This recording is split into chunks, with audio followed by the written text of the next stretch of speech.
Hermanos, hemos estado hablando estas últimas semanas acerca de un tema que aparentemente lo dominamos, lo conocemos, parece que ya no se puede decir nada nuevo, pero hay mucho que decir, mucho.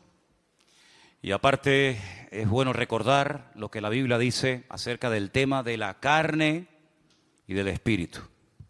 Toda la Biblia, prácticamente todo el Nuevo Testamento, las cartas de Pablo giran en torno a esta enseñanza, a este cambio de vida. Romanos nos dice que los que están en Cristo tienen que vivir según el Espíritu, no según la carne. Gálatas, que es la carta del mismo autor, dice que los que son de Cristo tienen que tener crucificada la carne juntamente con Cristo. Sí, toda la Biblia está llena de textos que nos hablan acerca de la importancia de cambiar, de dejar atrás, de dejar a un lado para siempre todas aquellas cosas que nos han sido un estorbo, han sido un impedimento para nuestro desarrollo, para nuestro crecimiento espiritual. Y cada uno tiene que examinarse, cada uno tiene que probarse a sí mismo y analizar cuántas cosas todavía de la antigua vida pueden quedar en ti. Costumbres, actitudes, recuerdos, etcétera, etcétera. El día jueves, para los que estuvieron y para los que no pudieron estar, leíamos una porción en Génesis 25, si quieren venir conmigo un momentito. Génesis capítulo 25, leíamos esa porción por una razón principal. Y es porque allí encontramos a dos hermanos gemelos, Jacob y Esaú, hermanos lógicamente del mismo padre, de la misma madre, pero son tan diferentes el uno del otro, tan distintos, por fuera, por dentro. Son como dos personas completamente diferentes. Y me animé a hablar de estos hermanos, me animé a leer algo de Génesis 25, porque quería buscar un pasaje de la Biblia que pudiéramos verlo de una forma clara, para que viéramos la gran diferencia, el abismo que tiene que haber entre una persona que vive en la carne y una persona que vive en el espíritu. No pueden mezclarse las cosas. Ustedes saben, yo lo he dicho muchas veces, que Dios tiene no quiero decir ni la palabra manías, ni la palabra tendencias, porque ninguna encajaría, pero Dios tiene algo que de una forma especial no le gusta, y es las mezclas. Fíjense que cuando el Señor le dio su palabra al pueblo de Israel, a los que eran agricultores, les prohibió sembrar en el mismo campo diferentes semillas. No podían, a veces vamos por aquí por algún campo y ves una cosecha de papas y también ves maíz plantado en la misma tierra. Eso en los tiempos bíblicos estaba totalmente prohibido. O sembrabas una cosa o sembrabas otra. No se podía sembrar diferentes géneros en la misma tierra, no se podía mezclar. A la hora de arar, a la hora de preparar el terreno, pues no había tractores, evidentemente. Se araba con yuntas de animales. Y puede ser que tuvieras un buey y tal vez tuvieras un asno, o tuvieras una mula, o tuvieras un camello. No podías juntarlos, no podías ponerle el yugo a dos animales de diferente raza para arar en el mismo campo. De ahí viene la palabra que Pablo le dice a los corintios: no os unáis en yugo desigual. O aras con mulas o el campo vas a arar con bueyes, pero no puedes mezclar un animal con otro y arar el mismo campo. La forma de vestir hasta el día de hoy son muy escrupulosos en eso.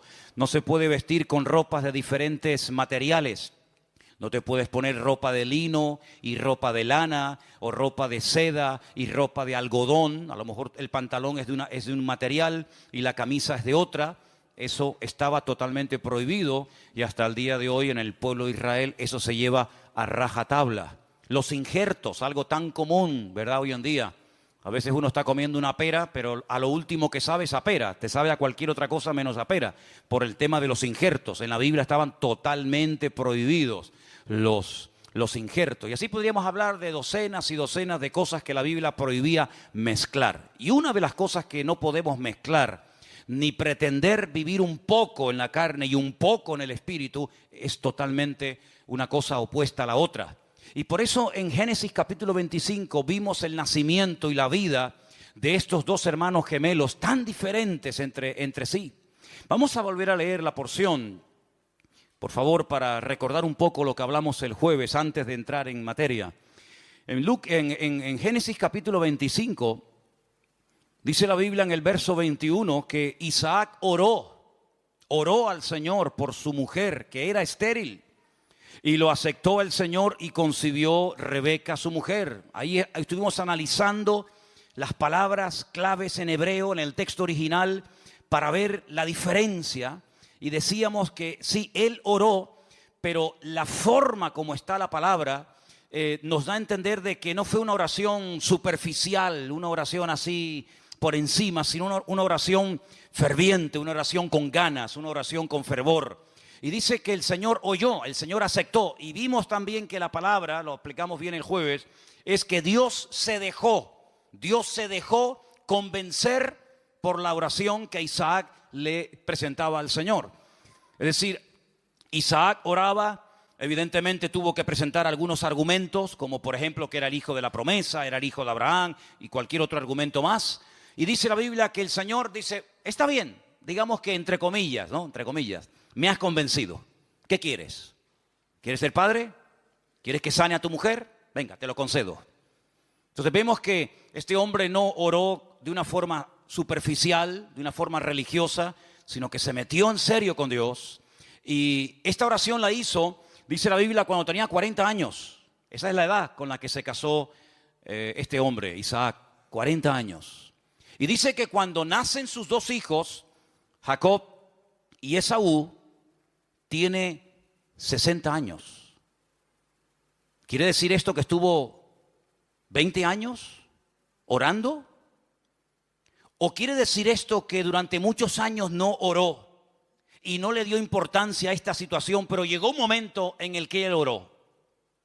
Hermanos, sea como sea, la cuestión está en que él no se iba a resignar, no se iba, a autoconvencer de que esto es lo que le había tocado en la vida. Bueno, mi mujer es estéril, queremos ser padres, pero no se puede. No, sino que dice la Biblia que ellos oraron, él, no ella, él oró fervientemente, se paró frente a ella, dice la Escritura, y quedó embarazada, milagrosamente. Claro, él sabía perfectamente que él era un producto de una oración de fe hecha por su propio padre, el patriarca Abraham, porque la Biblia cuenta que su madre, Sara, también fue durante un tiempo estéril. Por lo tanto, él sabía perfectamente que ya Dios ya lo había hecho. Por lo tanto, si Dios lo ha hecho una vez, puede volver a hacerlo otra vez. Y dice la palabra de Dios que llegó el momento en el que ella se da cuenta de que está embarazada. No había ecografías en aquel tiempo, pero me imagino, perdónenme hermanas mi ignorancia, es que nunca estaba embarazado, entonces hablo desde la teoría, no puedo hablar desde la realidad. Me imagino que ustedes sabrán cuándo están y cuándo no están, ¿no? Hay síntomas, ¿no? Hay, ¿sí o no? Amén. Tres, las demás no se dieron cuenta hasta que parieron. Bueno, está bien, no hay problema. Lo curioso es que ella llevó muy mal. En vez de ser esto una bendición, mira hermano, los hijos tienen que ser siempre una bendición para la vida de los padres. ¿Cuántos dicen amén? Un hijo no te puede apartar de los caminos del Señor. Un hijo no te puede apartar de la lectura de la Biblia. No, es que no voy porque el niño, no es que no voy porque, es que no leo porque el niño. Pues entonces tu vida está girando en torno al niño, en vez del niño girar en torno a ti. Los hijos tienen que ser una bendición, nunca un impedimento. Claro, para algunos es la excusa perfecta. Es que el niño estaba malito, es que el niño no tenía ganas, es que la niña se me cayó, es que el niño se tropezó, es que el niño se quería peinar, Pero Isaac entendió y Rebeca entendieron que los hijos son una bendición, y cuando ustedes, parejas jóvenes, tengáis hijos, es cuando más tenéis que congregaros. Porque los hijos, dice la Biblia, que son la herencia, son la bendición de Dios para la vida de los padres. ¿Cuántos dicen amén? Pero sin embargo la realidad es que ella lo estaba pasando muy mal. Claro, esto es de mi cosecha, no lo dice la Biblia, pero quién sabe si Rebeca en algún momento llegó a pensar o a decir, pues yo estaba antes mejor. Yo antes, cuando era una mujer estéril y no tenía este embarazo, no tenía estos hijos, yo me encontraba mucho mejor. Y es que el enemigo a veces es tan astuto que te hace creer, te lanza la semilla, el dardo de fuego envenenado de que no vale la pena que ores tanto, no merece la pena que leas tanto la Biblia ni te congregues, porque como que la bendición a veces trae más problemas que bendiciones. Y eso es mentira. Eso es mentira. Entonces, ¿qué es lo que esta mujer hace? Esta mujer lo que hace es, dice que se va a consultar a Dios. Y eso es lo que tenemos que hacer todos a lo largo de nuestra vida. Cuando algo vaya mal en el matrimonio, cuando haya cuestiones negativas que estén ocurriendo en el trabajo, en la familia, con los hijos, con la esposa, con el marido, no digas, bueno, no, ni bueno ni nada. Dice que fue a consultar al Señor, versículo 22. Se fue a decirle al Señor, pero ¿qué pasa? ¿Esto es una bendición? ¿Esto qué es? Esto es una guerra. Esto es una pelea que tengo en mi vientre. La Biblia nos enseña, y lo vimos claramente el jueves con las palabras en hebreo, que ella tenía una lucha dentro de su interior porque los niños se aplastaban, se pegaban el uno al otro y querían salir los dos antes de tiempo. Increíble. Pero dice que ella fue a consultar al Señor y el Señor le habló. Versículo 23. El Señor le respondió y le dijo, dos naciones hay en tu seno, en tu vientre. 2 pueblos serán divididos desde tus entrañas. El un pueblo será más fuerte que el otro pueblo y el mayor servirá al menor. Ahora, si alguien piensa que Dios lo que hizo fue que predestinó a uno para que fuera de una manera y a otro para que fuera otro, nada más lejos de la realidad. No es que Dios predestinó a Esaú para que fuera como fue, o a Jacob para que fuera como fue, o predestinó a Judas para que sí o sí negara al Señor. No, mi hermano. Lo que pasa es que nuestro Dios es un Dios omnisciente y Él lo sabe todo antes de que acontezca. Y como Él sabe todo, Él sabía cómo iba a vivir, qué decisión, qué pasos, qué estilo de vida, qué filosofía de vida iba a adoptar Esaú y Jacob. Como Él lo sabe y aún ni siquiera han nacido, lo que Él hace es que le adelanta parte del futuro a su madre y le dice, mira, ¿sabes lo que pasa? Que tú en tu vientre llevas 2 naciones, 2 estilos de vida completamente diferentes. Y llegará el momento en el que salga primero, el mayor, terminará sirviendo al menor. Pero no es porque Dios ya le colgó, permítame la expresión, el San Benito a uno y al otro no, sino que Dios, como ya sabe todo de antemano, le contó la película o alguna escena de la película a su mamá antes de que los niños nacieran. ¿Me explico, hermanos? Entonces ella se queda tranquila porque ella sabe que esa guerra, ese embarazo que lo lleva tan mal y tan complicado, tiene una razón de ser. Hay una palabra profética, no hace falta una ecografía, no hace falta que un médico verifique la palabra de Dios, sino que Dios le ha dicho, tú llevas 2 criaturas en tu vientre y uno será de una manera y otro será de otra. Y yo escogí esta porción el otro día y la vuelvo a escoger esta tarde. ¿Saben por qué?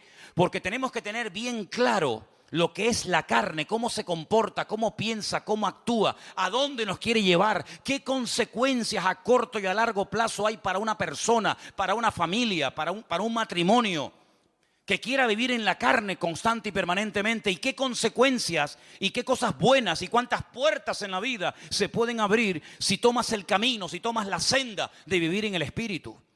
En el Antiguo Testamento no se emplea la comparación, la comparación, el ejemplo entre la carne y el espíritu, sino que el Señor habla de la vida y de la muerte. Pero es exactamente lo mismo. Dice, si ustedes escogen este camino, el camino ancho del cual habla el Señor, camino, por cierto, por el que van la mayoría, porque la mayoría van por el camino ancho, pues es la vida cómoda, es la vida fácil, es la vida donde no hay principio, donde no hay moral, donde yo no me permito que nadie me diga lo que tengo que hacer, donde yo sé lo que tengo que hacer y no sé qué, yo no le rindo cuentas a nadie. Y dice que al final es un camino de muerte. Pero dice que luego hay otro camino más estrecho, camino lógicamente más complicado, más difícil, pero es un camino que se va ensanchando, el otro cada vez se va estrechando. Y este camino estrecho cada vez se va ensanchando y te va a llevar al final, la última estación, la última parada, a la misma presencia de nuestro Señor. ¿Cuántos dicen amén? Así que cuando nacen estas 2 personas, estos 2 jóvenes, pues dice la palabra de Dios que uno por dentro y por fuera era completamente diferente al otro. Por ejemplo, si leemos en el versículo 24, hay una palabra, dice, cuando se cumplieron sus días para dar a luz, he aquí había gemelos. Había gemelos en su vientre. Bueno, es que no nos tiene que sorprender de que hubiera gemelos, porque ya el Señor se lo había dicho. No dijo, hay uno y otro. No, es que ella ya sabía que había dos. ¿Y cómo lo sabía? Porque el Señor se lo había dicho. Y dice la Biblia que nuestra obligación, y más en estos tiempos, es escudriñar las Escrituras, es conocer el propósito de Dios, para que cuando ocurran ciertas y determinadas cosas no nos sorprendamos. Como dice el apóstol Pedro, no os sorprendáis, hermanos, como si alguna cosa extraña os estuviera aconteciendo, sino considerad y recordad lo que ya os he dicho, de que estas cosas que les están ocurriendo a ustedes también le están ocurriendo a nuestros hermanos en otras latitudes, en otras naciones y partes de la tierra. Por lo tanto, no se sorprenda, lo que tiene es que recordar la palabra que Dios nos da cada semana y tenerla en el corazón para que cuando llegue la oportunidad, cuando llegue la situación o la circunstancia, puedas recordar que eso ya se te dijo que iba a ocurrir. Y dice que tenemos que estar velando y orando para que aquel día esas cosas no nos sorprendan como ladrón en la noche. Por lo tanto, cuando ella tiene estos dos hijos gemelos, para ella no es ninguna sorpresa, no es ninguna novedad, porque ya lo sabía. El mundo se llevará las manos a la cabeza. El mundo, cuando vea en la televisión o cuando vea en las naciones de la tierra lo que está ocurriendo, se sorprenderán y dirán, ¿pero qué está pasando? El mundo se ha vuelto loco, ya no hay moral, no hay principio, no hay esto, no hay aquello. Pero nosotros no nos vamos a sorprender, porque ya el Señor dice, yo os lo he dicho antes, para que cuando estas cosas comiencen a suceder, erguíos y levantad vuestras cabezas y sabed que vuestra redención está cerca. ¿Cuántos dicen amén? Y fíjate que esta palabra gemelos aquí aparece en el texto original, los llama tomín. Pero sin embargo hay otro versículo que quiero que leamos muy rápidamente, o si quieren yo se lo leo, en Génesis 38, 27, donde hay otra pareja de gemelos, Génesis 38, 27, cuyo padre es Judá y cuya madre es Tamar. Y dice que tuvo gemelos, Génesis 38, verso 27, dice así la palabra del Señor, presta atención. Y aconteció que al tiempo de dar a luz, he aquí había gemelos en su seno. Y no aparece la palabra tomín, como es la que hemos leído en Génesis, gemelos, sino aparece la palabra teomim. Y dice, bueno, pero ¿cuántas formas hay de decir gemelo en hebreo? Bueno, la cuestión no está en cuántas formas hay de decirlo, sino que hay un matiz muy importante. Estos dos gemelos que acabamos de leer ahora, cuya madre era Tamar y cuyo padre era Judá, fueron los dos muy buenos. Se llamaron Pérez y Zera. Fueron dos chicos muy buenos. De uno de ellos viene la descendencia del Mesías, del Señor Jesucristo. Pero sin embargo, los dos hermanos que han nacido, Jacob y Esaú, los dos no son buenos. Los dos no van a ir por el mismo camino, sino más bien todo lo contrario. Y para diferenciar a unos gemelos de estos gemelos, el Señor emplea otra palabra para darnos a entender de que cuidado, estos dos nos van a enseñar muchas cosas. Podemos aprender mucho de Jacob y también podemos aprender mucho de Esaú. Ahora fíjense que en el momento del nacimiento, en el versículo 25, dice que salió el primero, dice aquí, rubio, Admoní.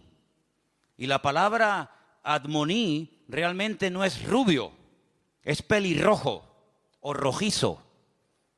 Me dio por buscar en Primera de Samuel cuando dice que David era rubio. Ustedes saben que David para mí es mi gran debilidad, me gusta muchísimo ese personaje. Y dice la Biblia que era de hermosos ojos, de buen parecer, y dice que también era rubio. Y la palabra que aparece ahí es exactamente la misma que aparece cuando se habla del nacimiento de Saúl. Dice que era Admoní, así que probablemente era pelirrojo, más que catire, ¿no? Como dicen los venezolanos, más que rubio, era realmente rojizo. Todo en Esaú es rojo, todo.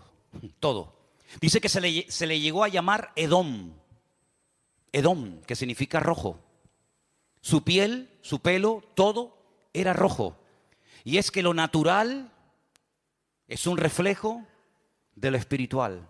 Serían un derramador de sangre, como no te puedes imaginar.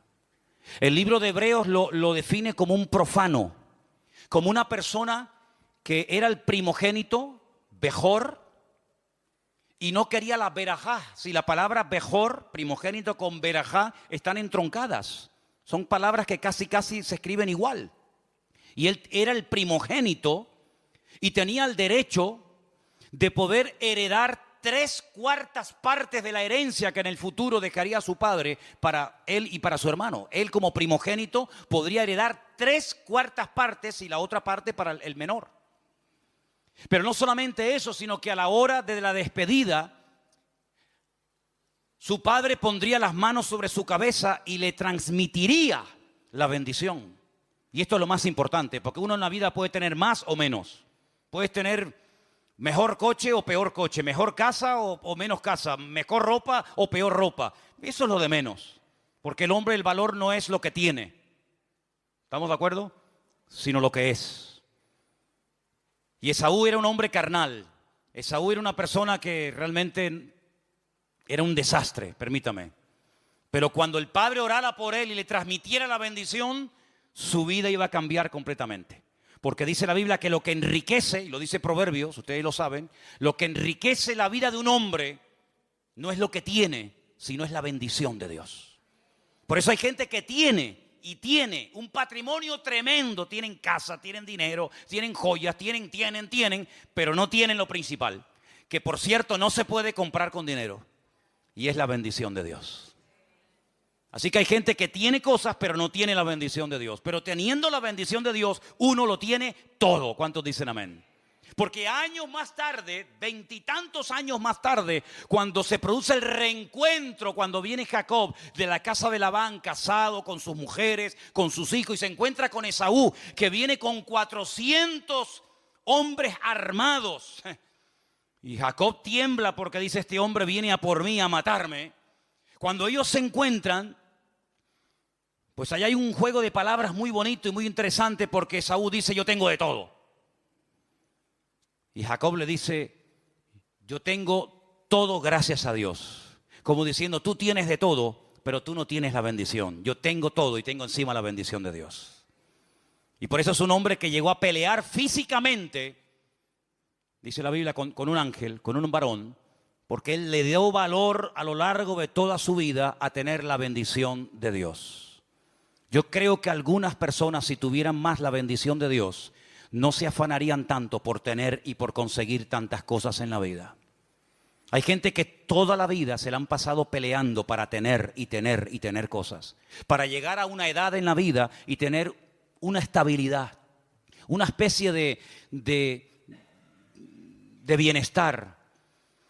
Mi casita, mis no sé qué, mis no sé cuántos.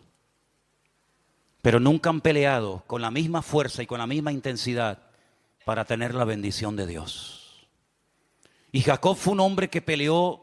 Yo sé que el fin no justifica los medios, pero Jacob fue un hombre que siempre valoró el tener la bendición de Dios sobre su vida. Y yo animo a todos los que están aquí presentes y todos los que nos están escuchando y viendo en sus casas, que lo que busquemos en la vida, por lo que debemos de luchar, es por la bendición de Dios. Porque todo lo que tienes así lo puedes perder en décimas de segundo. He conocido gente, no mucha, pero he conocido algunas personas que invirtieron su dinero en acciones, en bancos, y tenían una confianza tremenda porque les habían prometido que los intereses iban a ser maravillosos, y lo han perdido todo y todavía no se han recuperado del palo que se llevaron.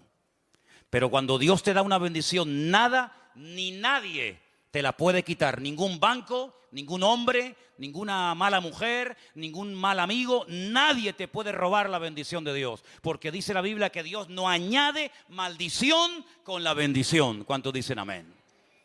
Y hermanos, cuando este hombre nace, Esaú nace, dice que lo llamaron Esaú. Lo llamaron Esaú, como tenemos en nuestras Biblias. Y esta palabra es muy interesante porque es una palabra que viene de una raíz hebrea que significa que ya está terminado.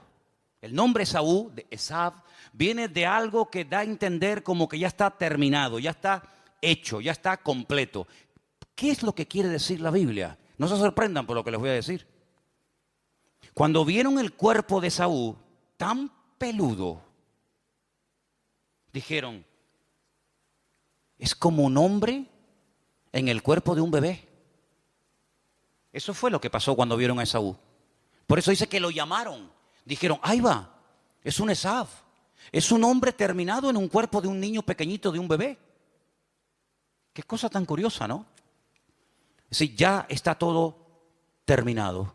Solamente tendrá que ir creciendo, pero tiene todo el pelo, todo. Claro, si llegara a hablar, hablaría. Hola, ¿qué tal? Me llamo Esaú. Ya hasta la voz la había cambiado de pequeñito, ¿no? Tremendo, ¿no? Sin embargo, dice que a Jacob lo llamaron Jacob, porque cuando salió agarró el Ekev, Jacob, Ekev, agarró el talón de su hermano, y dice que ahí lo agarró, y eso llamó la atención a los que estaban allí en el parto, y dijeron, mira, viene trabado del calcañar del talón de su hermano, y por eso su nombre tiene que ver con la letra Yod, con la palabra que hace referencia al talón. Y dice la Biblia que sería un suplantador, y nos da a entender por todo el contexto y por todo lo que podríamos leer y estudiar, que al final de los tiempos, cuando la gloria y la influencia de Esaú bajara y menguara, es cuando la gloria de Jacob, que después sería Israel, se levantaría sobre todas las naciones de la tierra. Yo creo que el pueblo más perseguido de toda la historia de la humanidad, sin lugar a dudas, ha sido el pueblo de Israel. Ha habido pueblos que los han perseguido mucho menos, muchísimo menos, y durante muchísimo menos tiempo que al pueblo de Israel, y han sido exterminados. No existen, no hay rastro de esas culturas, de esas civilizaciones, de esos imperios que cuando se llegó a verlos y a entrar en contacto con ellos se quedaron sorprendidos, pero que miras hoy en día donde vivían y cómo eran y cómo se comportaban, y no existe nada más que 4 piedras tiradas por el campo de lo que un día fue ese imperio o esa nación o esa gente. Sin embargo, el pueblo de Israel es un pueblo que lo han intentado exterminar por todas las partes habidas y por haber, y es un pueblo indestructible. 7 guerras en 60 años, 7 guerras en tan solo 60 años. Dígame un país moderno, me da igual si es de Europa o de Latinoamérica o de cualquier otro lugar, un país que haya tenido 7 guerras en 60 años y hayan sido atacados por tierra, por mar y por aire, en algunas ocasiones por cantidades de naciones armadas hasta los dientes, cuadruplicando el armamento y los soldados, y han sido totalmente arrasadas y destruidos. Y es que el pueblo de Israel es como el botón de muestra que Dios dejó en este mundo, para que la gente sepa que detrás de ese pueblo, que no son perfectos ni mucho menos, pero que detrás de ese pueblo hay un Dios que ha hecho un pacto y que ha prometido que primero desaparecen el cielo y la tierra antes de que desaparezca el pueblo de Israel en la tierra. Porque por eso el diablo y las naciones y los gobiernos se han empeñado en destruir Israel, porque como enseñé en una ocasión, el que se atreva o el que crea que puede destruir al pueblo de Israel, una de dos, o demuestra que Dios miente, que Dios no es capaz de proteger a ese pequeño pueblo, rodeado de más de 200 millones de personas, un pequeño país de menos de 7 millones de habitantes, o simplemente que Dios no existe, así de claro. Pero como Dios existe y tiene todo el poder arriba en el cielo y en la tierra y debajo de la tierra, el pueblo de Israel sigue ahí, le pese a quien le pese. Y es la pura realidad. Y es un botón de muestra de ver cómo el Señor, cuando nos agarramos a su palabra, Dios protege nuestras batallas y nos da victoria tras victoria y gloria tras gloria. ¿Cuántos dicen amén?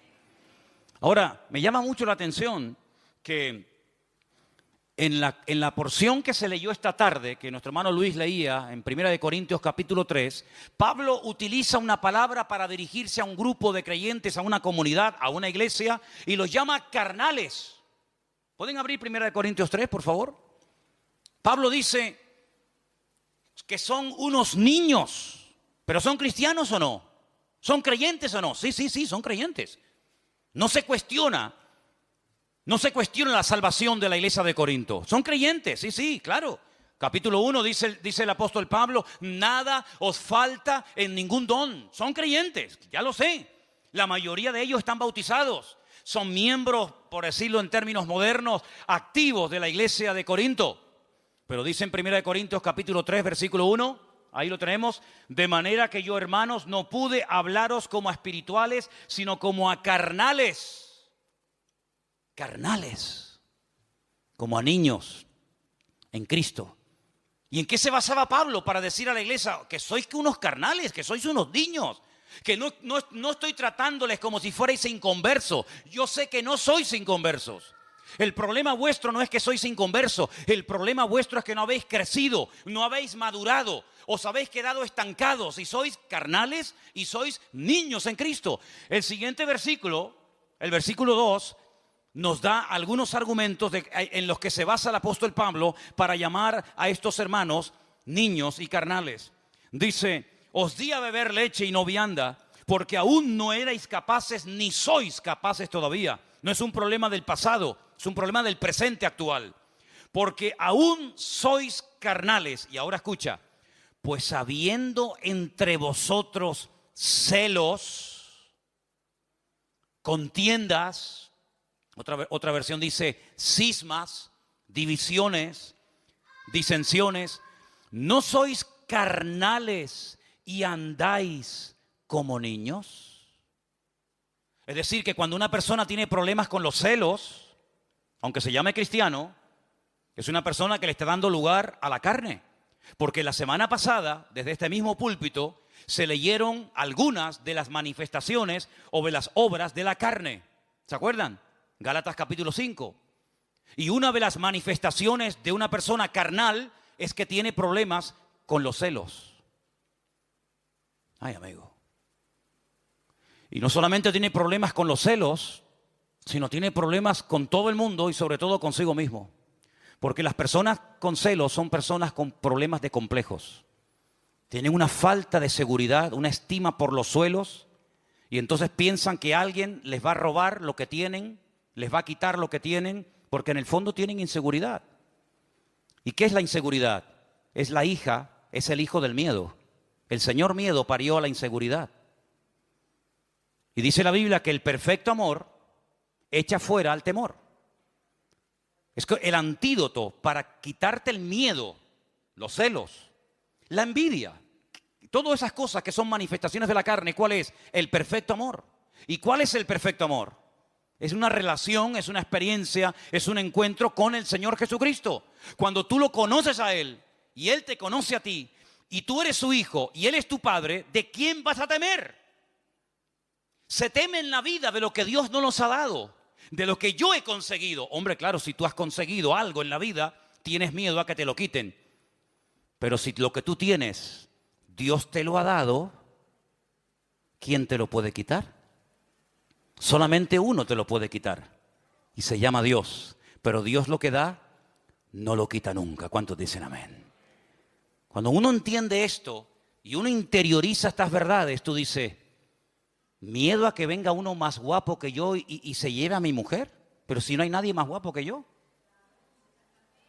Miedo a que venga alguien y me robe la congregación, pero si Dios me ha puesto aquí, ¿quién me va a quitar a mí la iglesia? ¿Quién? No me puede quitar nadie a la iglesia porque no es mía, es del Señor. Y habrá que quitársela primeramente a Él para luego quitársela al instrumento que Dios puso en ese lugar. Cuando uno tiene claro quién es, cuando uno tiene claro su identidad en el Señor, uno puede dormir en paz, ir por la vida tranquilo, seguro. No está siempre imaginándote, sospechando, ¿verdad? Hay algunos que tienen el don, no de discernimiento de espíritu, se llama el don de la sospecha. Siempre están sospechando de todo y de todos. Pero cuando uno tiene su identidad y su vida escondida con Cristo y Cristo en Dios, puedes dormir en paz, puedes salir de tu casa y no tienes ningún temor. ¿Por qué? Porque todo lo puedo en Cristo que me fortalece. Y por eso, amados hermanos, tenemos que trazar una línea entre lo que es la vida en la carne y la vida en el espíritu, porque uno de los problemas que tenían nuestros hermanos de Corinto es que Pablo quería profundizar, Pablo quería llevarlo a aguas más profundas, los quería llevar a una relación más profunda con el Señor. Dice, y no puedo no porque no quiera, sino porque si yo les doy ahora a ustedes vianda, si les doy alimento sólido, ustedes no van a ser capaces de comerla, porque los niños solamente comen leche. Llegará el momento cuando crezcan y maduren que puedan con los dientes masticar comida y no hay ningún problema. Pero si a un niño le damos alimento sólido, le hacemos daño y lo matamos. Y por eso el apóstol Pablo habla continuamente en sus epístolas y otros también de crecer, de avanzar, de madurar, de ir adelante, de dejar atrás los rudimentos, de no quedarnos estancados, de no acomodarnos, de no apoltronarnos, de no decir, bueno, yo ya más o menos controlo, además yo ya con la edad que tengo tampoco me voy a complicar mucho la vida. Querido, no vivas una vida raquítica, una vida pobre, una vida sin propósito, sin sentido, sino que la vida de un hijo de Dios tiene una meta, tiene objetivos que cumplir, pero no lo vas a poder cumplir en la carne. En la carne, ¿sabes lo que se puede hacer? Muchas cosas, y los resultados que tendrás serán resultados basados en la carne. Mira, por ejemplo, el padre de este muchacho, el padre de Isaac, el padre de Jacob y Esaú, dice la Biblia que cuando él quería ser padre y el hijo no venía, y la promesa de ser padre no se cumplía, no se le ocurre otra cosa a su esposa de decirle, oye, tenemos una criada, al fin y al cabo es como una propiedad. En aquellos tiempos, perdonen, pero era así. Es una propiedad nuestra. Si el Señor no me ha permitido darte hijos, pues acuéstate con ella, mantén relaciones con nuestra criada, con Agar, y a ver qué pasa.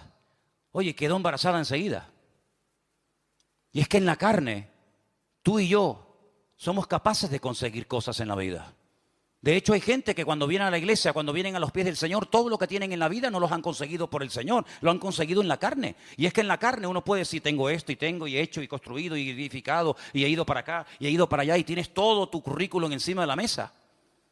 Pero dice la Biblia que delante del Señor, si crees que eso te va a abrir puertas y te va a favorecer el camino para Dios, el concepto que tiene de todo lo que para nosotros es lo máximo y lo sublime, es trapos de inmundicia. Dios dice, a mí esto no me sirve de nada. Yo sinceramente esto no me sirve de nada. Contigo hay que empezar de cero. Y claro, ¿quién quiere empezar de cero, amigo? Poca gente quiere empezar de cero. Y es interesante notar porque cuando vamos a la palabra de Dios nos encontramos, enseguida Agar le comunica a su amo Abraham, estoy embarazada, nace el hijo y al final fue un desastre y todos conocemos la historia. El Señor tuvo que decirle, echa a su madre, echa al hijo. Y de ahí vienen una serie de naciones que iban a recibir la bendición de Dios, que aún tienen la bendición de Dios, pero este no es el hijo de la promesa. Esto es lo que tú has hecho en la carne, en el yo. Pero esto no es lo que yo he hecho a través de tu vida, ¿te das cuenta? Entonces dice la Biblia que nosotros hemos sido creados, ¿para qué? ¿Para qué nos creó el Señor? Dice, para buenas obras. Para buenas obras. Sí, pero las buenas obras no te las inventes. Las buenas obras no digas, será esto, será... No. Todo está preparado, todo está diseñado. Yo te he creado para buenas obras, pero las obras que yo he creado de antemano, que te iré mostrando en el camino para que hagas lo que yo quiero que hagas, para que no te lleve otra vez la gloria tú. Y entonces dice la Biblia que cuando ya no había ninguna posibilidad de que hubiera un nacimiento milagroso, es cuando Dios actúa. Un hombre con 100 años, dice la Biblia que llegó a ser padre de multitudes. Y eso es lo que Dios hace cuando nosotros nos arropamos y nos ponemos en las manos del Señor. ¿Cuántos dicen amén? Así que los corintios no podían crecer, no podían madurar, porque eran niños en Cristo. Ahora, volviendo un poco atrás, yo les dije al principio que cuando tenía problemas con ella misma, esta mujer, Rebeca, se fue a consultar ¿a quién? Al Señor. ¿Saben? Hoy leía en la Biblia, porque me vino a la cabeza, digo, se fue a consultar al Señor. Hay otra persona que dice que también se fue a consultar. Vamos a leerlo. Estamos en Primera de Samuel, capítulo 28. Ya seguramente algunos dirán, sí, ya sé de qué se trata. Primera de Samuel, capítulo 28. Yo sé que ustedes saben mucho. Ustedes yo sé que saben una barbaridad. Algunos cuando yo predico dicen, no, eso ya lo sé. Ya. Bueno, entonces esto es para los que no lo saben. Primera de Samuel 28, verso 4. Otro carnal, pero peor que el anterior, porque no hay nada peor que un carnal con autoridad. No hay nada peor que un carnal con dinero. ¿Quieres conocer a una persona de verdad? Dale poder y dale dinero. Y ahí se va a manifestar cómo es realmente. Hay algunos que dicen, no, su currículum está limpio. No hay casos de corrupción. No han hecho nada malo. Claro, porque han sido unos desgraciados hasta hace media hora. Pero espérate que tengan poder y autoridad y van a robar más que estos. Y si no, al tiempo. Primera de Samuel 28:4. Se juntaron los filisteos, vinieron y acamparon en Sunem, y Saúl juntó a todo Israel y acampó en Gilboa. Verso 5. Cuando vio Saúl el campamento de los filisteos, ¿cuando vio qué? Cuando vio, dígalo fuerte, el campamento de los filisteos, ¿qué tuvo? Miedo. Si habéis resucitado, poner la mira en las cosas de arriba, no en las de la tierra. David llegó al campamento y no miró el campamento solamente de los filisteos, sino que miró a Dios y dijo: estos no son nada comparado contigo, ¿qué son estos 4 desgraciados? Pero Saúl solamente miraba lo que tenía delante de sus ojos, y al no mirar a Dios, tuvo miedo. Y el miedo es uno de los peores consejeros de la vida, porque además el miedo tiene una cosa muy tremenda, y es que es contagioso. Tú ponte al lado de uno que tenga miedo y tú tendrás miedo como él. Ponte a vivir al lado de un valiente y serás otro valiente como él. Dice la Biblia que cuando iban a pelear con David iban como leones. Los mirabas a la cara y dice que tenían la cara como leones. Cuando iban los soldados detrás de Saúl, dice que iban detrás de él en obediencia, pero temblando, muertos de miedo. Tremendo, ¿no? Cuando vio Saúl el campamento de los filisteos, tuvo miedo, se turbó su corazón. Consultó Saúl al Señor, pero el Señor no le respondió, ni por sueños, ni por Urim, ni por profetas. Bueno, todos sabemos por qué no le respondía al Señor, porque hay gente que solamente se acuerdan de Dios cuando están mal. La mayoría de la gente son así, cuando están mal, cuando el negocio va fatal, cuando la mujer está enferma, cuando el niño no sé qué, cuando el padre no sé cuánto, cuando me duele por aquí, ¡ay, Dios mío! Cuando él clama al Señor, el Señor dice que no le responde. No le responde. Entonces, ¿qué es lo que hace? En vez de humillarse y pedir perdón, decir: Señor, tú no me respondes por esto, por esto, por esto y por esto. Si no es que tú seas un niño caprichoso que has dicho: a este lo bendigo y a este lo maldigo, a este lo levanto y a este lo hundo. No es por eso. Si él se hubiera humillado y hubiera pedido perdón al Señor, todo hubiera cambiado. Pero ¿qué es lo que hace? Dice que dijo: buscadme a una mujer que tenga espíritu de adivinación. Oye, ¿te has dado cuenta que en la Biblia ningún hombre tiene espíritu de adivinación? ¿Qué es espíritu de adivinación? Una mujer que sepa manipular el mundo espiritual. Espíritu de adivinación no es esa. Perdonen, hermanas, no se ofendan conmigo. Si se ofenden me da igual, pero se lo voy a decir. El instrumento más poderoso en esta vida para ser usado por Dios es la mujer. Una mujer en las manos de Dios se come a 20 hombres. Créame, es lo más poderoso que hay. Por eso en la Biblia Dios le tuvo que poner ciertas limitaciones a las mujeres, porque si no ustedes nos comen con papas a todos nosotros. Y encima nosotros nos creemos que somos el rey del mambo. Pero no hay instrumento más poderoso en las manos del diablo que una mujer. Porque cuando el hombre va, la mujer vino, se sentó y ya está tomándose el postre. Y este bobo aún no ha ido. Amigo, buscadme a una mujer, no dice a un hombre. No, buscadme a una mujer que tenga un espíritu de adivinación. Alguien que sepa manipular las cosas. Y claro, el que busca encuentra, en lo bueno y en lo malo. Buscadme a esa mujer, yo voy a ir a ella y le voy a preguntar. Y sus criados le dijeron: aquí hay una mujer en Endor que tiene espíritu de adivinación. Sabían hasta dónde vivía. Se disfrazó. ¿Se disfrazó para qué? Se disfrazó Saúl, se puso otros vestidos. Aunque la mona se vista de seda, mona se queda. Y se fue con 2 hombres. Hasta le da miedo ir solo a hablar con ella. Tiene que ir acompañado. Es como decir: ¿me acompañas al baño? Igual. Vinieron a aquella mujer de noche y le dijo, de noche, fíjate: yo te ruego que me adivines por el espíritu de adivinación y me hagas subir a quien yo te dijere. Fíjate, cuando aquella mujer lo estaba pasando mal, ella no protestó, no se quejó en contra del Señor, No dijo, esto no es una bendición, esto es un desastre, yo quiero abortar, yo no quiero ser madre, quítame esto de mí. No, ella se va a consultar al Señor, se refugia en el Señor y el Señor le da palabra, la consuela, la anima. Y hermanos, esa palabra esta mujer la tomó y después vamos a ver detalles muy interesantes, cómo esta mujer creyó a la palabra del Señor, cosa que su marido no hizo. Sin embargo, este hombre va a consultar a ¿quién? Al enemigo. Si no me responde Dios, pues que me responda el diablo. Tremendo. Y dice la Biblia que al día siguiente Saúl, se suicidó. Toda persona que entra en contacto con tabla de la ouija, con brujos, con santeros, con adivinos, con magos, con umbanda, quimbanda, candomblé y toda esta basura que el diablo tiene esparcida por todas las naciones de la tierra, terminas atado, ciego, destruido y muerto, querido hermano. Así de claro. Porque el diablo viene a hurtar, a matar y a destruir. Y si tú te crees que a ti no te va a pasar lo que le pasó a fulano, te engaña. Estás tan ciego que ni siquiera ves que estás peor que aquel. Dice la palabra de Dios que terminó quitándose la vida. Y ese día que Saúl cayó, cayeron todos los que estaban con él. Ándate con ojo con quién estás pasando tu tiempo. ¿Cuáles son? ¿Dónde están tus amistades? ¿Dónde está tu corazón? Porque dice la Biblia que ese día cayeron todos los hijos en el mismo monte Gilboa donde Saúl murió. Incluso el íntimo amigo del rey David, Jonatán. Amigo mío, que tu amor me fue más dulce que el de las mujeres, dijo David cuando se enteró de la muerte de su amigo Jonatán.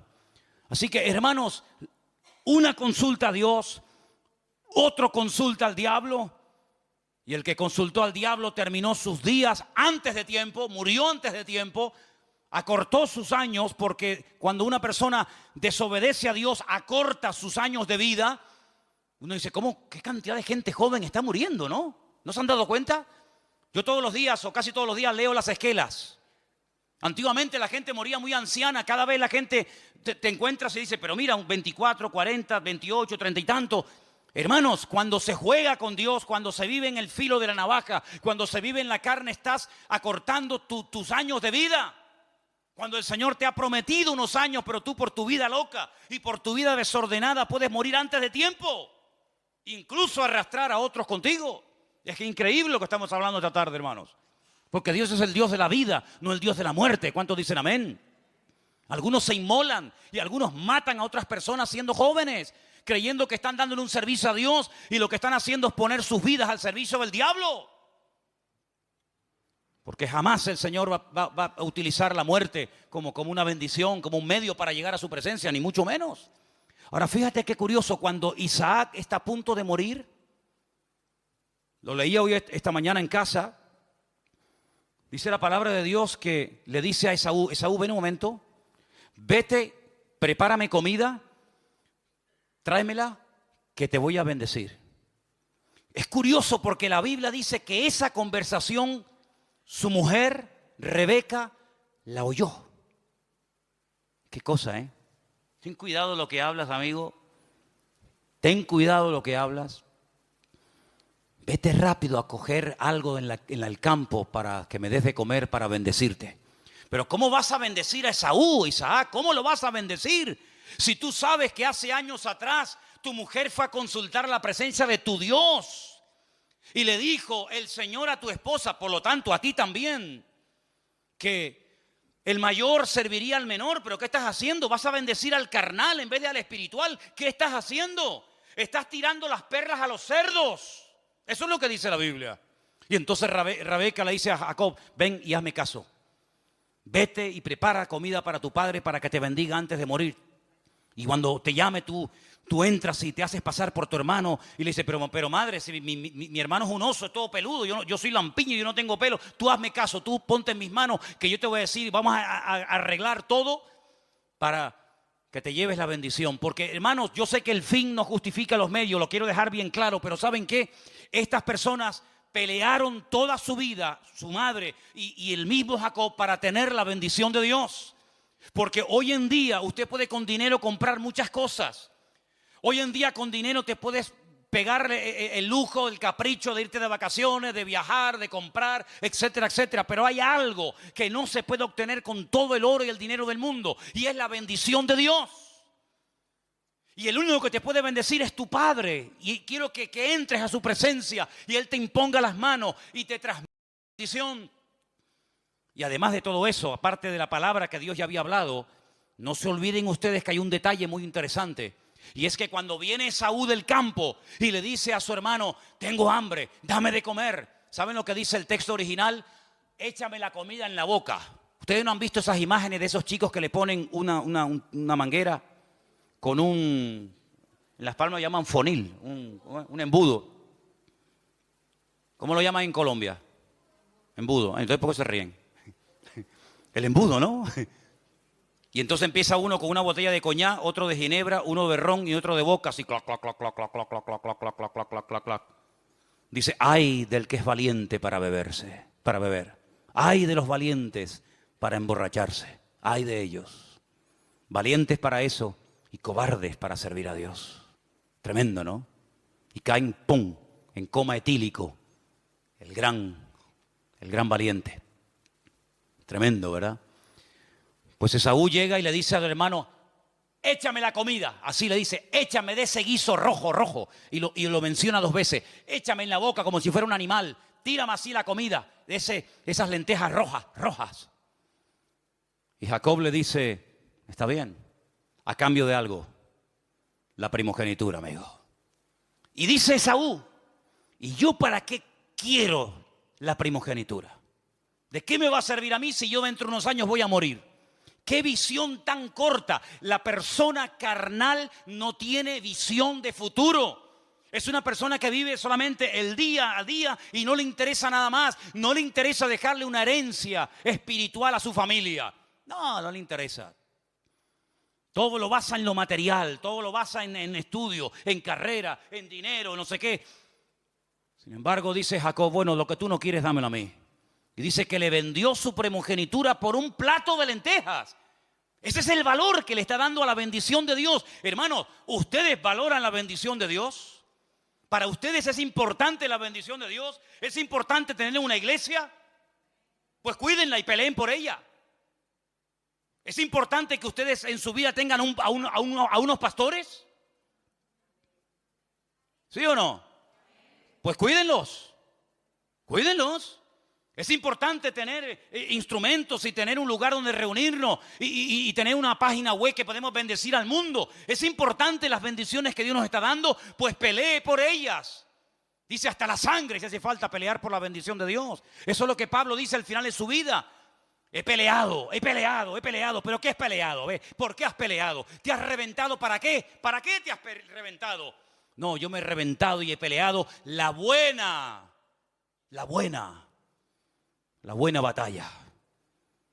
No cualquier batalla. He peleado la buena batalla. He acabado la carrera y he guardado la fe. Y eso es vivir en la carne y eso es vivir en el Espíritu. Obtener la bendición de Dios. Crucificar la carne, consultar con el Señor, esperar en Dios hasta que Dios me hable, no entrar en desesperación, en amargura, en queja, en lamento, sino decir, bueno, Dios tiene todo bajo su control. ¿Cuántos dicen amén? La persona que vive en el Espíritu o que quiere vivir en el Espíritu agradando a Dios es una persona que no está siempre insatisfecha, incómoda en todas partes. Cuando hace calor, qué asco de calor. Cuando hace frío, qué asco de frío. Cuando tiene trabajo, no me gusta el trabajo. Cuando no tiene, se queja porque no tiene. Entonces, ¿qué quedamos? ¿Quieres trabajar o no quieres trabajar? Sí, pero siempre hay un pero, una insatisfacción constante y permanente. Es una señal, es el botón de muestra de una persona carnal. Nada espiritual, la insatisfacción, nada le llena. Siempre está buscando un juguete para entretenerse. Cuando no es el coche, es la moto. Cuando no es la moto, es la avioneta. Cuando no es la avioneta, es la natación. Cuando no es el parapente. Cuando no es el trompo. Cuando no es el yoyo. Y cuando no, yo qué sé lo que es. Es una insatisfacción permanente. Sin embargo, dice la Biblia que la persona espiritual es la persona que vive en paz. ¿Cuántos dicen amén? Con lo mucho y con lo poco, vive en paz. Porque para vivir en paz no hace falta tener, sino lo que hace falta es la bendición de Dios. Y Jacob la obtuvo. Sí, cuidado, ya sé, algunos estarán pensando, pero no todo fue bonito y bueno en Jacob, ¿no? Y en ti y en mí tampoco. Sí, da la impresión de que a veces decimos, no, es que Jacob no sé qué sí. Pero espérate, no hablé de Jacob, hablé de ti. Desde que nos hemos convertido, hermano, hasta el día de hoy hemos sido niños buenos. Hemos obedecido siempre al Señor, nunca hemos metido la pata, nunca nos hemos apartado, enfriado. Vamos a dejar a Jacob tranquilo, porque Jacob es un hombre que está en la Biblia, mi nombre ni siquiera aparece ahí. Por lo tanto, máximo respeto a los personajes de la Biblia, a los patriarcas, ¿verdad? Pero hay un denominador común en este hombre que es a lo que yo quiero apuntar esta tarde, y es que Jacob, a pesar de sus debilidades, a pesar de su carnalidad también, que la tenía como todos en la vida, y a pesar de sus imperfecciones, a pesar de todo eso, Jacob era un hombre que amaba al Señor. Y quiero leer un versículo en esta tarde, dice el versículo 27, estamos en Génesis 25, 27, y ya voy terminando. Los niños crecieron y Esaú fue diestro en la casa. Siempre donde hay sangre está metido Esaú, siempre. El pelo rojo, el nombre rojo. Todo en la vida de Esaú es sangre, sangre, sangre, sangre, todo siempre igual. ¿Cómo dice la Biblia que era Jacob? Dice que era varón quieto. Habitaba en tiendas. Una persona reflexiva, una persona que decía, espérate. Mi hermano está todo el día corriendo para acá, para allá. Ahora mata un león, mañana un oso, mañana un tigre, mañana un... Jacob era un hombre reflexivo que decía, en la vida no solamente es cuestión de tener buena comida y buena casa y buena ropa, sino buscar la bendición de Dios. Y la Biblia nos enseña que ese ansia, ese anhelo, ese deseo de buscar la bendición de Dios le trajo problemas, ¿sabes? La unción, el toque de Dios sobre tu vida, si lo tienes, no digo la salvación si la tienes, ahí está. Digo ese toque, ese favor de Dios, ese respaldo de Dios, si lo tienes, tú sabrás, siempre trae y despierta celos y envidia, siempre trae persecución, siempre trae de alguna manera u otra problemas con otras personas. Tuvo que huir de la casa porque su propio hermano lo quería matar. Cuando llega a la casa de Labán, su suegro también le hace unas triquiñuelas y le quiere amargar la vida. Al final, después de 22 años, tiene que salir Jacob de allí y empezar de cero una vida con su familia, con sus hijos, con su esposa, ¿verdad? Pero ¿saben una cosa, hermanos? Llegó un momento, llegó una noche, cuando Jacob dice, mañana llega el momento del encuentro con mi hermano. 22 largos años han pasado, no nos hemos cruzado en el camino, pero mañana llega la hora de la verdad. Mañana me enfrentaré a mi hermano Esaú. Yo lo he perdonado, yo no tengo nada contra él, pero él todavía tiene deseos de matarme. Dice que divide a la familia en varios campamentos. Cuando uno divide es porque tiene miedo, y él tenía mucho miedo. Pero dice que esa noche peleó contra un ser, la Biblia dice un hombre, lo más probable es que fuera un ángel. Y dice la Biblia que peleó toda la noche hasta que comenzó a salir el sol. Y cuando ya este ángel o este ser se quería marchar de él, le dice, suéltame, ya me tengo que ir. Y Jacob le dice la famosa frase, todos la conocemos, ¿no? No te dejaré hasta que no me bendigas. No te voy a soltar, me da igual, llevo toda la vida peleando, me levanto y caigo, ahora con mi hermano, ahora con mi padre, ahora con mi suegro, ahora conmigo mismo, pero ahora reconozco que ha llegado un momento crucial en mi vida. Ya no soy el niñito de 15 años, ya no soy el niño mimado de mi madre, ahora estoy solo delante de Dios y quiero que me bendiga porque quiero cambiar definitivamente de vida. Y el ángel le dijo, está bien, a partir de hoy tu nombre será diferente. Y ahí le cambió de Jacob a Israel. Israel es un nombre inventado por Dios, ¿sabías? Hay solamente una persona en la Biblia, uno solo, que se llama Israel. Es un nombre irrepetible, nadie más se llamó así.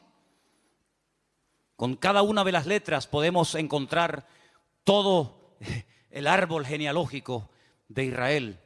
La I o la Yod, ahí encontramos a Jacob y a Isaac y a Jacob.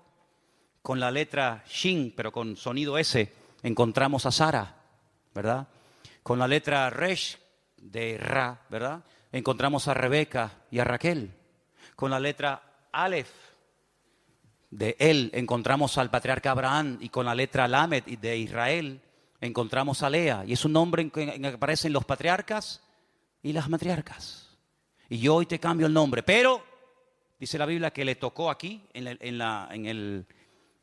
¿cómo es? La coyuntura aquí del fémur, le tocó y dice, y lo dejó cojo para toda la vida. te cambio el nombre, vas a cambiar a partir de ahora, pero a partir de hoy ya no vas a correr tanto. Ya has corrido mucho, amigo. Has recorrido mucha vida. A partir de ahora vas a ir a mi paso, ¿sabes? Hasta hoy has hecho lo que te ha dado la gana. Has comprado, has vendido, has engañado, has mentido, has manipulado esto y aquello. A partir de hoy vas a ir más despacio. Y a partir de ese momento se le conoce en la historia como el gusano de Jacob. Fue despacito el resto de su vida. Y cuando llega a Egipto, tiempo más tarde, le dice el faraón, ¿y usted cuántos años tiene? Y le dice Jacob, tengo pocos años y malos, la mayoría de ellos. Tenía más de 100 y pico de años de edad. Pero él llegó a reconocer que los mejores años de su vida no fueron ni su juventud, ni su infancia, sino los mejores años de su vida, ¿saben cuáles fueron? Cuando se encontró con Dios y el Señor le cambió. Realmente nuestra vida, cuando ha comenzado a llamarse vida, es cuando nos encontramos con el autor de la vida, con nuestro Señor Jesucristo. Crucifiquemos la carne, no hagas pacto con ella, crucifiquen la carne como Cristo hizo con la suya, para que podamos vivir el resto de vida que nos queda en victoria con la bendición de Dios. Y quiero solamente decir algo, lo dije el otro día, por si alguien se lo ha preguntado, por si alguien lo está pensando ahora mismo, pero esto de la lucha, de las guerras, de las tentaciones, ¿esto cuánto tiempo dura más o menos? Toda la vida. ¿Cómo? Toda la vida. Cada día muero, dijo el apóstol Pablo. Usted la semana pasada estuvo bien, no pecaste, perdonen la expresión, no metiste la pata, no hiciste nada incorrecto, todo te salió bien, oraste, leíste la palabra, ¡gloria a Dios! Pero hoy empieza una nueva semana. Y no podemos vivir de las glorias del pasado como los artistas, como los famosos del deporte. Cada día empezamos de cero. ¿De qué sirve haber estado 20 años bien si la última semana de tu vida lo tiras todo por la borda? ¿De qué sirve? Corramos con paciencia la carrera que tenemos por delante, puestos los ojos en el autor y consumador de la fe, y dejemos que el Señor nos cuide y nos proteja para que nuestra vida no sea una vida de altos y de bajos, sino una vida en una línea recta de crecimiento y de madurez en los caminos del Señor. Pero vivamos en el Espíritu y desterremos la carne en nosotros. ¿Cuántos dicen amén? Cierra tu ahora ahí donde estás. Vamos. Quiero que en esta tarde, con esta palabra y otras que has oído en las últimas semanas, una vez más le digas al Señor en tus propias palabras, Señor, yo quiero vivir en el Espíritu, quiero vivir agradándote a ti en todo lo que haga y en todo lo que diga. Ayúdanos, Señor, a esforzarnos. Ayúdanos, Señor, a dejar a un lado las batallas carnales, innecesarias e inútiles, y que podamos con tu ayuda, con tu bendición, seguir adelante en la batalla. Gracias, Señor. Guárdanos del maligno. Protege nuestro corazón, protege nuestra vida. Nos ponemos en tus brazos, Padre querido. Cuídanos, Señor. Cuídanos, Señor. Y danos de tu bendición, porque la bendición tuya es la que enriquece el alma. Bendice a mis hermanos aquí presentes, los que están ahora viendo, escuchando el mensaje en sus hogares, los que lo verán más tarde después, Señor, que sobre todos y cada uno de nosotros esté tu bendita bendición, Señor. Tú eres bueno y maravilloso y te pedimos, Dios mío, que en esta semana tú nos ayudes a caminar en victoria. En el nombre bendito de Jesús. ¿Cuántos dicen amén?